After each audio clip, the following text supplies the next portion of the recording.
Hello दोस्तों, आप सभी का स्वागत है आपके YouTube चैनल स्पेन एक्सप्रेस में। तो चलिए बिना किसी देरी के वीडियो को शुरू करते हैं। वीडियो की शुरुआत में हम दो उदास चेहरों को देखते हैं और उनके सामने एक रोती हुई लड़की खड़ी है और हमारा एमसी बर्फ के बीच घिरा हुआ है और हमें एक नैरेटिव वॉइस बताती है जब उनका सामना एक सोल डिवाइनिंग ब्लैक मैजिक से हुआ था।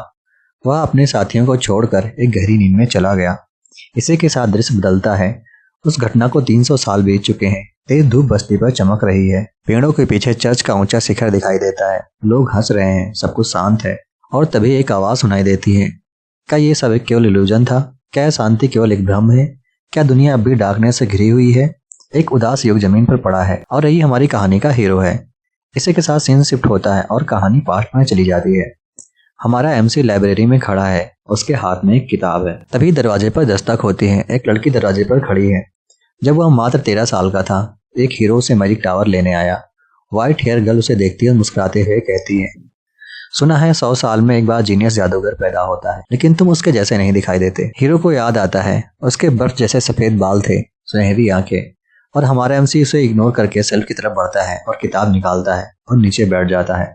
लड़की उसे आवाज देती है, हेलो, क्या तुम मुझे सुन सकते हो?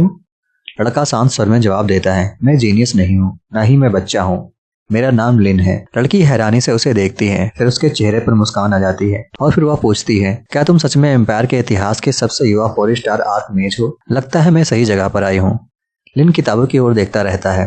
लड़की हंसते हुए कहती है, फिर भी तुम बच्चे हो जिसे शायद डायपर बदलने की जरूरत है। वह मजाक में कहती है, अगर तुम मेरी पार्टी में शामिल हो जाओ तो मैं रोज तुम्हारा डायपर बदल दूंगी। अचानक लिन अपने हाथों में फायर बॉल समन करता है और उसकी तरफ एक डेविलिश लुक देता है। लड़की घबरा जाती है और डर से चिल्लाते हुए कहती है, अरे रुको, अरे रुको, मैं मजाक कर रही थी। और डर से पीछे हटते हुए एक सिल से टकरा जाती है। उसके ऊपर किताबों का ढेर गिर जाता है और वह गर्दन तक दब जाती है। लिन पहली बार मुस्कुराता है। लड़की सिर पकड़कर कहती है, ओह, तुम्हारा सेंस ऑफ ह्यूमर खतरनाक है। फिर वह हाथ आगे बढ़ाते हुए कहती है, मेरा नाम एस्थर अल्टर है, हेवनली नाइट ड्रैगन चर्च की एक योद्धा हूँ। एस्थर उसे बताती है कि साउथ पोल से एक भयानक एबिस फैल रही है। वह उसे हराने के लिए अपनी एमसी को अपनी पार्टी में शामिल करना चाहती है। वह बताती है कि उसकी पार्टी में पहले से 2 मशहूर योद्धा है, काइसर एम्पायर का महान तीरंदाज और freed dragon republic fire dragon प्रेस्टेस। लिन शांत स्वर में कहता है, मैं मरना नहीं चाहता। ऐसा जवाब देती है, कोई भी मरना नहीं चाहता।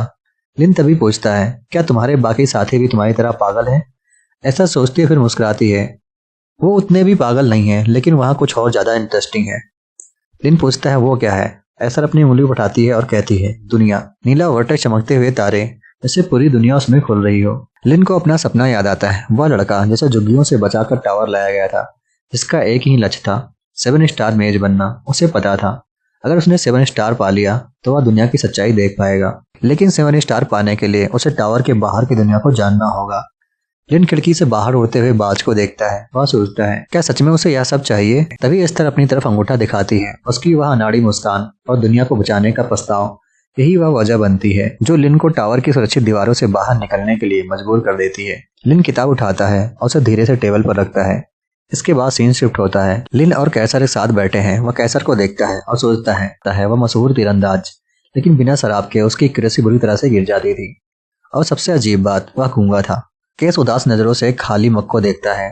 फिर दृश्य बदलता है। लिन चेहरे के सामने से हाथ हिलाते हुए धुआं हटाने की कोशिश करता है। उसे याद आता है फ्रिड, जो कि बहुत स्मोकिंग करती थी। काला धुआं उसके मुंह पर छोड़ते हुए पागलों की तरह हंसती थी और अपनी इस आदत को वह यह कहकर सही ठहराती थी कि फायर ड्रैगन की प्रेस्टेस को ब्रीथिंग स्पेल करने का अभ्यास करना चाहिए। यह सब देखकर एस्थर हंसती है और तभी अचानक उसके सिर के ऊपर एक विशाल आंख वाला मॉन्स्टर प्रकट हो जाता है। अब स्क्वाड के चारों सदस्य एक साथ दिखाई देते हैं, एस्थर, कैस, फ्रिड और लिन। और तभी हीरो को याद आता है, अपनी सभी कमियों के बावजूद वह सभी अपने अपने काम में माहिर थे। तभी एक तेज स्लैश के साथ मॉन्स्टर को खत्म कर दिया जाता है। लिन को याद आता है, एक टीम के रूप में वो शक्तिशाली थे। रास्ते में जितने भी भयानक मॉन्स्टर मिले, वे सभी उनकी ताकत के सामने टिक नहीं पाए।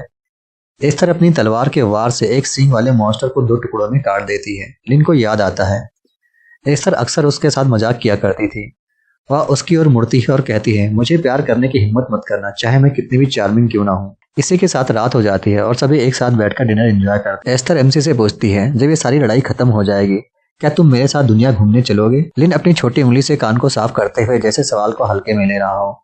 एस्तर थोड़ा गंभीर होकर कहती है, मुझे डर है, तुम इतने मासूम हो कि कोई भी दूसरी लड़की तुम्हें आसानी से धोखा दे सकती है। लिन बस हल्का सा मुस्कुरा देता है। चारों एक साथ दिखाई देते हैं और बताया जाता है 5 साल बीत चुके हैं। एस्तर फूट फूट कर रो रही है। लिन को याद आता है जब एबिस से दुनिया को बचाने का उनका सफर अपने अंत पर पहुंचा, तब उसके शरीर पर सड़न के निशान दिखाई देने। लगातार 5 साल तक दुश्मनों के हमलों ने उसके शरीर को तोड़ दिया था।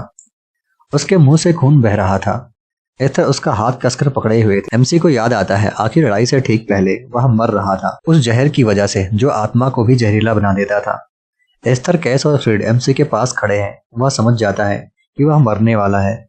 एमसी धीरे धीरे आंखें खोलता है और अपनी टूटी आवाज में कहता है, वह मरना नहीं चाहता, वह कोई ना कोई तरीका ढूंढ लेगा, लेकिन उसे अभी टिके रहना होगा। तभी एमसी को कुछ याद आता है। वह अपने चेस्ट पर हाथ रखते हुए अपने दोस्तों की चिंता न करने के लिए कहता है। उसकी बात पर उसके सारे साथी घबरा जाते हैं और बेबसी से उसे देखते हैं। फिर वह अपने सीने पर बने टैटू को दिखाता है। वह बताता है कि उसने ओवरलॉर्ड के फिल्टर का छोटा सा स्पेल खुद पर लगाया था, इमॉर्टलिटी स्पेल, जो उसके हार्ट को प्रोटेक्ट करता है। यह जादू उसके शरीर को डीप स्लीप में डाल देगा और समय के साथ उसे ठीक कर देगा। यह कहते हुए उसके मुंह से खून बह रहा था और वो कहता है उसे नहीं पता कि उसे दोबारा होश में आने में कितना समय लगेगा। उसका पैर बर्फ में ढक जाता है और उसे लगता है कि यही एकमात्र रास्ता है। एस्तर हैरानी से देखती है जब उसका साथी बर्फ में गिरने लगता है और तभी हमारा एमसी एस्तर के कपड़े पकड़कर कहता है वह वापस आएगा और एस्तर उसे रोते हुए देखती है। एमसी के चेहरे पर हल्की सी मुस्कान आ जाती है। वह उसे कहता है वह जीते। इस बात पर एस्तर मुस्कुराकर वादा करती है कि वह हर कीमत पर जीतेगी और फिर से मिलने का प्रॉमिस करती है। दोनों हाथ मिलाते हैं। एस्तर पूछती है कि क्या वह वादा करता है कि वह वापस लौट कर आएगा। बर्फ उसकी छाती तक पहुंच जाती है। वह अपनी दाहिनी आंख से उसे आखिरी बार देखता है। एस्तर कहती है कि वो चारों फिर से मिलेंगे। कैस अपनी आंखें बंद कर लेता है, फिर रो रहा है। एस्तर कहती है कि वे सब मिलकर दुनिया देखेंगे। उसके आंसुओं की धार बह रही है और वह कहती है कि वह उसके पास तब तक रहेगी जब तक वह जाग नहीं जाता। एमसी को याद आता है कि उसकी मौत ने उसकी चेतना को जकड़ लिया था। उसे लगता है जैसे खालीपन में तैर रहा हो। वह समझ नहीं पा रहा था कि जादुई 7 स्टार सिस्टम में सच्चाई क्यों नहीं दिखाई दे रही थी। नीली ऊर्जा चमकती है। उसकी अचानक आंख खुल जाती है। धुएं के गुब्बार उसके हाथ के ऊपर दिखाई देते हैं। उसे एहसास होता है कि इस विशाल दुनिया के साथ साथ उसका सफर खत्म हो रहा है। एक बहुत बड़ा काला मॉन्स्टर उसके ऊपर मंडरा रहा है। उसकी बाईं आंख बंद हो जाती है कि उसने बहुत देर तक सिर्फ अंधेरा देखा। फिर उसे कुछ सुनाई देता है। वह अपनी आंख खोलता है। उसके पीछे एक औरत खड़ी है जो पूछती है कि रेन ठीक है या नहीं।